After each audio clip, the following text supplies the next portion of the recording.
What's up, guys? Kyle here again, and today I'm going to talk about selling my gear. Let's do it.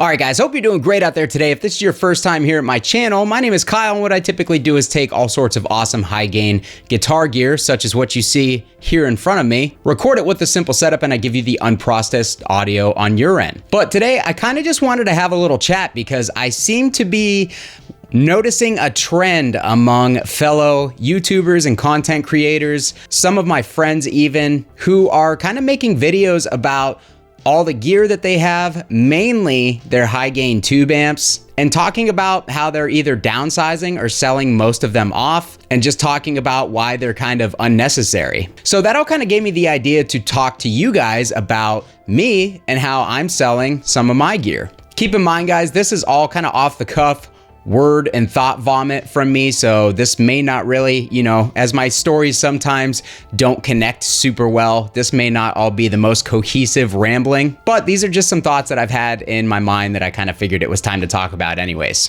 So bear with me. So make no mistake, this argument has already been around pretty much since the advent of digital amp modeling and simulation. People have been saying for years and years that these big, bulky, expensive, and a lot of the times troublesome tube amps are basically gonna go the way of the buffalo. Digital is gonna take over, they're gonna make all of these tube amps completely useless, and they're gonna go extinct. Now, I'm not exactly sure when that argument started because I was too young at the time to even really take notice of it when it really started to become prevalent, but I definitely know that ever since the Axe effects really started blowing up and the Kemper Profiler came on the scene, those two items are what really kind of brought that argument to the forefront, because prior to that, it kind of seemed like the Line 6 stuff, which they seem to be the leader in the amp simulation and modeling software and hardware, wasn't really taken all that seriously. People didn't really think that things like the old Pod or Pod HD sounded that good at the time, which I've actually kind of seen a couple videos recently where when people put the amp simulations from those old pods on like a decent cabinet impulse response, they actually sound pretty good. So that may be a video rabbit hole that I'll dive down in the future if you guys are interested in seeing that from me. But yeah, so pretty much ever since like 2010, 2011, when the Axe effects and Kemper really started to catch on after they came out, that argument has just been like nonstop at the forefront of every guitar player group that I'm in. All of the forums, it became a major topic. And of course, there's like one side of the fence or the other. And it seems like the vast majority of people are planting their feet on one side or the other. Like there's no fence walkers, there's no in between here. You're either digital or you're analog, you're for the tube amps, and everybody on the other side is the enemy. And that has just gotten worse and worse over the years because, as I think we're all aware of, social media has reinforced groupthink to an extremely unhealthy level. It's something that I actually hate about social media these days, because we can no longer have a conversation about, well, I like it because of this, and you like it because of that, and both those situations make sense because those are all our own personal use cases. No, that's not what happens. Those conversations turn into inevitably a massive shit-slinging measuring contest, and it's usually both hilarious and sad on top of being frustrating. So you might watch my channel or you might look at my insane amp collection in my videos and think that it's pretty obvious what side of the fence that I'm on. And although given the choice between one or the other, I'm typically going to go with tube amps. I'm going to go with analog gear just because that's my preference. I enjoy the visceral experience of playing through a cranked 4x12 and 100 watt tube amp. There's just, man, there's really nothing like it in my personal opinion. But, big but, I like big butts. The digital stuff has gotten insanely good. And we're not just talking for recording purposes, even though that is primarily where the digital, I'm gonna find the usefulness in the digital stuff. But even things like the Quad Cortex with the capture function on that, the Tone X pedal, and from what I hear, the Headrush Prime, we now have options to capture or share our captures of our own amplifiers with our own settings, with friends, or with the guitar playing community, and actually get some really awesome usable tones that can be recreated through a power amp and a cabinet that are more than usable in a live situation. And me personally, I find myself gravitating more towards digital options in certain situations, basically more and more as time goes on. For instance, when I first really got interested in recording or even just like tracking my guitars on my laptop for the first time, I would say it was probably late 2017, and that was not long after the 2Notes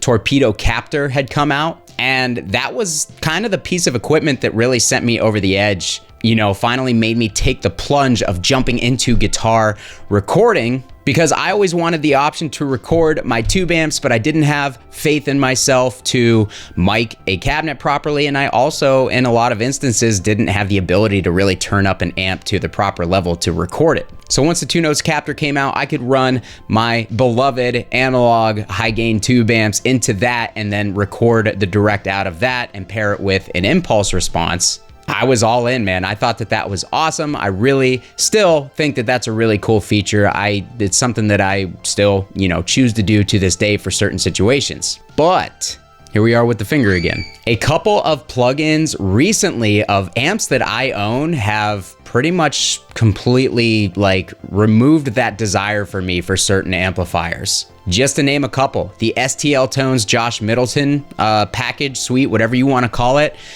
Absolutely phenomenal. Like plugging into that plugin, plugging into that plugin for the first time, that was really one of the first times that I plugged into a plugin. I'm just gonna keep saying it over and over again, where I felt like I was playing through my own amps. Like they absolutely nailed the XXX.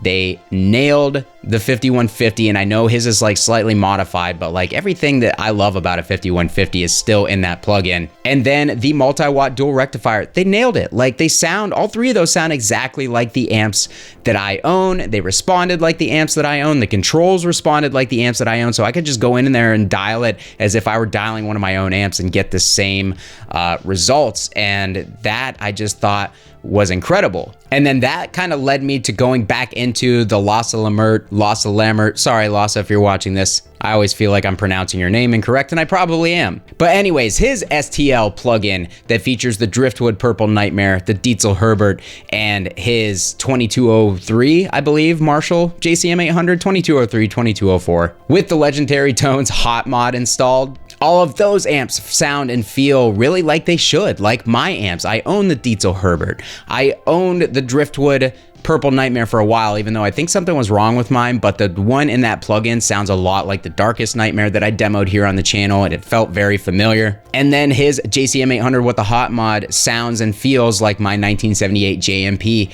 with the Hot Mod. And of course, we're talking about this in the respect of if we had these plugged into a load box and we were listening through monitors, not listening here in the room. But again, all the controls acted the way that they should. I felt very familiar within those plugins, knowing, you know, how those amps should react because they're reacting like the real amps that I am personally familiar with here. And there are a couple others on top of that, like the neural stuff is awesome, the actual dedicated amp stuff. The SLO plugin I've tried. I own the Granifier plugin. They both nail those amps in my opinion. And I'm sure that there are more out there, but those are the ones that have really kind of just gotten me to a point where I'm like, all right, well now all of these plugins that I have of these amplifiers, like I don't feel the need to go and grab that amp out of a stack and move everything around in order to feel like I'm getting the real experience if I'm like wanting to record or play through that amp for something.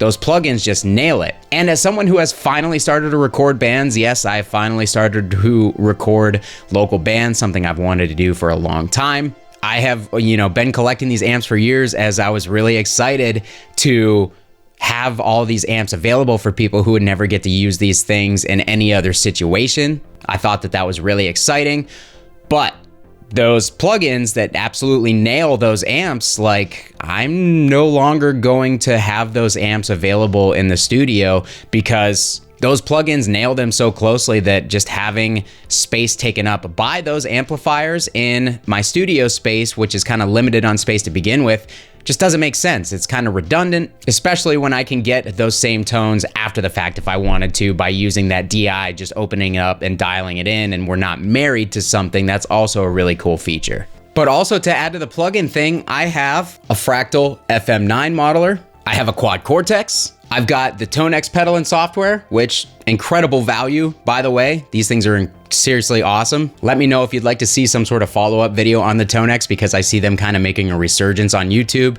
and people seem really interested. So would love to touch on this again if you guys want to hear something from me. You can also see my Kemper profiler back behind this big light box here in the corner, or even something as simple as like this Sonicake Matra box. This is a little like $130 modeling pedal that actually has surprisingly good amp simulation in it. You know, having all that stuff in my collection in the sense of, you know, having tones available for the studio, like I'm more than covered. I could sell every single one of these tube amps and these cabs and never ever hurt for dialing in a new tone for every band or every guitarist that came through the door for the next 10 years. And even just owning one of those devices, if you guys out there have a Quad Cortex or the ToneX pedal and software, if you have a Fractal unit of any kind, like you're set, you're more than set. Line 6 Helix, you are covered. You have everything that you need. And I can totally see why that would render big tube amps and big cabinets like this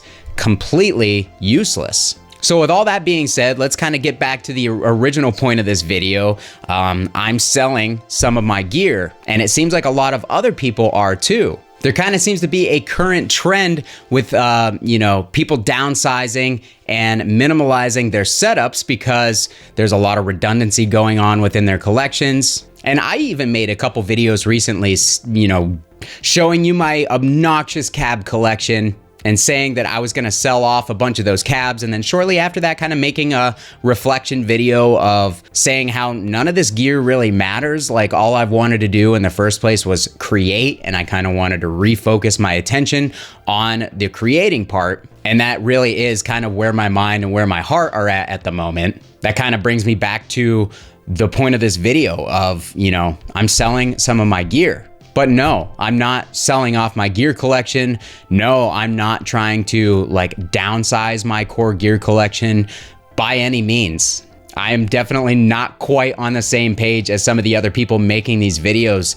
I'm always selling gear. And I know some of you are gonna be mad because this is gonna be a little bit of a clickbait video, but you gotta play the game, bro.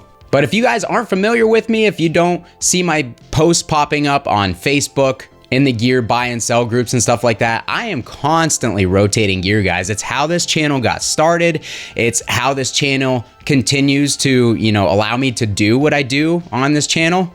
That wasn't really a good sentence, but I think you understand what I'm trying to say. But the buy and sell portion has always been a big, you know, factor in me being able to do this YouTube channel to start, because so many people don't have the drive or don't have, you know, the funds to go out and buy an amp just to try it and then resell it, or they don't want to go through the trouble or anything like that. But that's been one of the big parts of the fun for me for years and years, and that's really how I got into this. So yes, I am selling a whole bunch of gear, but I kind of always am. Like I've always got stuff for sale, and I kind of wanted to take the opportunity to make this video because what you know, my listing, everything that I'm getting rid of right now is kind of like the biggest list I've ever had because I've just accumulated so much.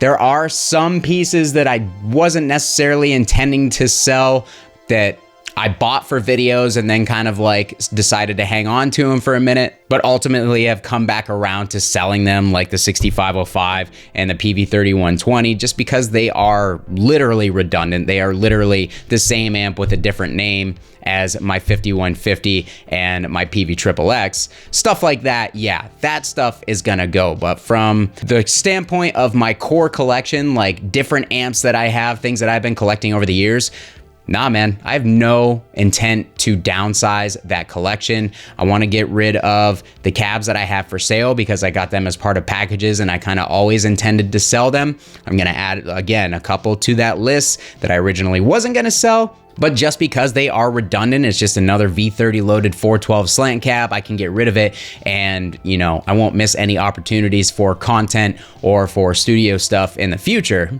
And I am always, let's put an asterisk next to that, because I try not to, you know, no definitive statements, but I'm probably always going to have a massive tube collection, just because I'm a collector at heart. I love collecting things. I love collecting things that I love and that I'm passionate about, and tube amps, very much at the top of that list. I really love collecting amps. I love the hunt. I love the chase.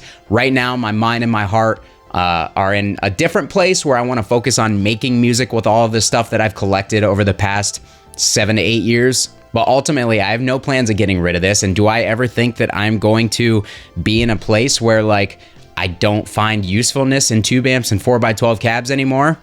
No, I don't think that'll ever happen, because my favorite part about playing guitar is cranking up a half stack, or if I'm feeling really belligerent, a full stack, and just feeling that. Like, there's nothing like feeling those speakers push in the air in the room, especially when you're hitting chugs, and even with, like, you know, good earplugs in where you're still getting most of the detail and stuff, but you just physically feel it. It's so much fun. And playing in a band with a 412 and cranking it up with a loud drummer is so much fun. That's like such a big part of what I love about all of this. So yeah, I have no plans on selling off any of the tube amps that, you know, are unique in my collection anytime soon. Same with the cabinets.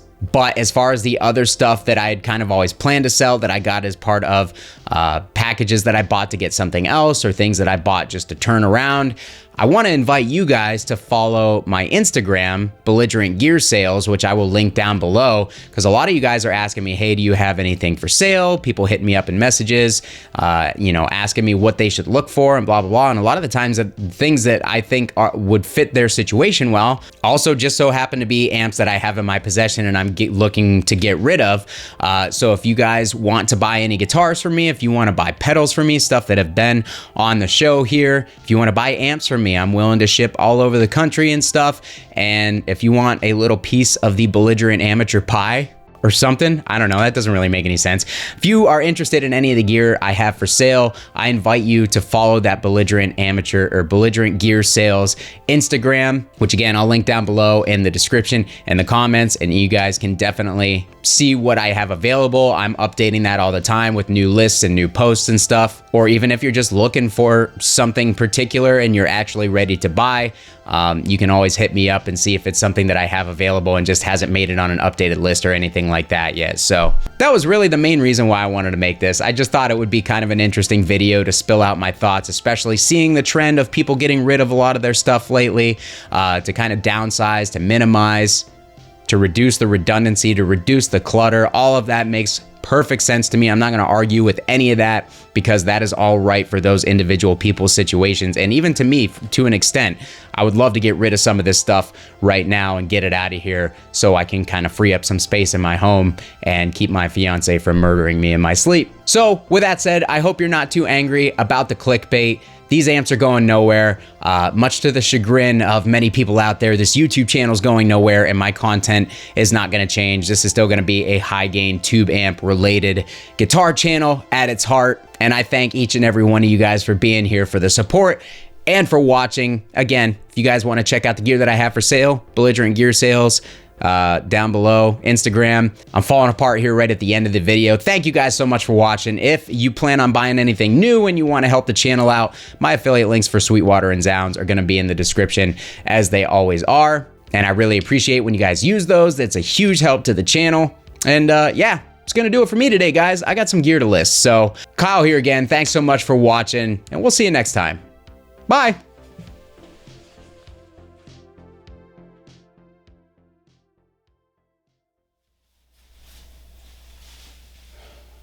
You know what this wall is missing? Another amp.